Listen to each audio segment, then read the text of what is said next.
Assalamualaikum warahmatullahi wabarakatuh. Kami dari kelompok 2 dasar-dasar pendidikan MIPA, saya Muhammad Sabil Ismail. Saya Nur Hikmah, biasa dipanggil Hikmah. Saya Rizky Amir Abiskan, biasa dipanggil Amel.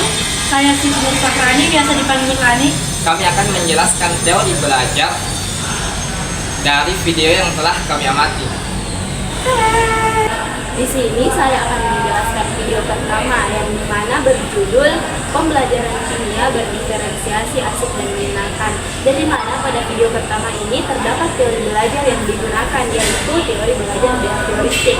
Nah, teori belajar behavioristik ini adalah teori belajar yang menekankan adanya stimulus dan respon yang dilakukan oleh pendidik dan juga peserta didik. Nah, di mana dalam video pembelajaran pertama ini, stimulus yang diberikan oleh gurunya adalah memberikan arahan kepada siswanya untuk mengetahui apa saja sih unsur yang ada dalam tabel pendidik unsur. Setelah itu dituangkan dalam tugas proyek, yaitu menuliskannya dalam kertas karton.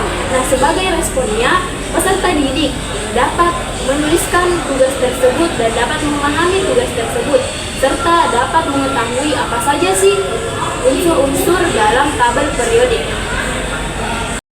Nah, oke, baik, selanjutnya pada video pertama itu terdapat teori belajar konstruktivistik yang terdapat pada menit ke-7.31, di mana di situ siswa ini dapat memahami antara keterkaitan konfigurasi elektron terhadap periodik unsur, di mana kita ketahui bahwa ternyata teori belajar konstruktivistik ini adalah teori belajar yang memerankan peran aktif siswa dalam menentukan pemahamannya sendiri. Nah, pada video tersebut pada menit ke-7.31 ke atas itu menjelaskan bagaimana siswa ini paham dan mengetahui sendiri ternyata konfigurasi elektron ini berkaitan langsung dengan sistem periodik unsur. Nah, selanjutnya itu pada video kedua atau video pembelajaran kimia terdapat juga teori belajar konstruktivistik yang terdapat pada menit ke-3 lewat 08 dan menit ke-7.3.4, di mana pada menit ketiga itu ada salah satu siswa yang diberikan pertanyaan oleh gurunya dan siswa ini mengajukan tangan untuk naik mengerjakannya. Oleh karena itu disebut dengan teori belajar konstruktivistik, di mana ia membangun pemahamannya sendiri. Ia paham apa yang dijelaskan oleh gurunya sehingga ia dapat menjawab dan mengerjakan apa yang diperintahkan oleh gurunya. Nah, pada menit ke-7 itu ia melakukan diskusi untuk mengetahui apa sih sebenarnya yang ditanyakan oleh guru ini. Ia menggali informasi itu dengan kelompoknya sendiri. Ia menggunakan pemahaman mereka dan keaktifan mereka di dalam kelas sehingga ia nanti dapat menjawab atau mengetahui apa yang sebenarnya ditanyakan oleh guru tersebut. Selanjutnya saya akan menjelaskan tentang video ketiga yang berjudul Praktikum Virtual Reality, yang dimana dalam video tersebut menerapkan tentang teori sibernetik, yang dimana seorang guru yang mengaplikasikan sebuah pelajaran-pelajaran dalam sebuah teknologi atau sosial media. Dan bisa kita lihat dalam video tersebut seorang guru yang memperlihatkan semua mata pelajaran yang melalui video tersebut. Yang terakhir pada video pembelajaran pertama itu video pembelajaran kimia berdiferensiasi asik dan menyenangkan.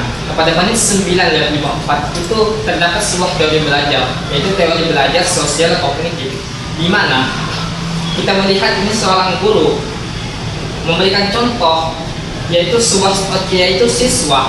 Ini dia tampilkan siswa ini sebagai objek yang diamati oleh para siswa yang lainnya, yang dimana ini sejalan dengan teori belajar sosial kognitif yang mengatakan bahwa pengetahuan itu diperoleh dari hasil pengamatan dan maupun dari hasil interaksi. Nah, pada video kedua yaitu video pembelajaran kimia pada menit 3.54 dan 5.4 terdapat sebuah teori belajar, yaitu teori belajar konsep. Teori belajar di mana gurunya ini memberikan sebuah instruksi kepada siswanya untuk mengerjakan soal yang diberikan oleh gurunya setelah gurunya tadi memberikan pemahaman, memberikan pengajaran kepada siswanya. Nah, di sini hal ini di sini teori belajar konsepnya ini kita lihat siswanya ini setelah siswanya ini mengamati, setelah siswanya ini memperoleh ilmu pengetahuan atau pengetahuan dari gurunya tadi, dia kemudian dapat menerapkan pengetahuan tersebut.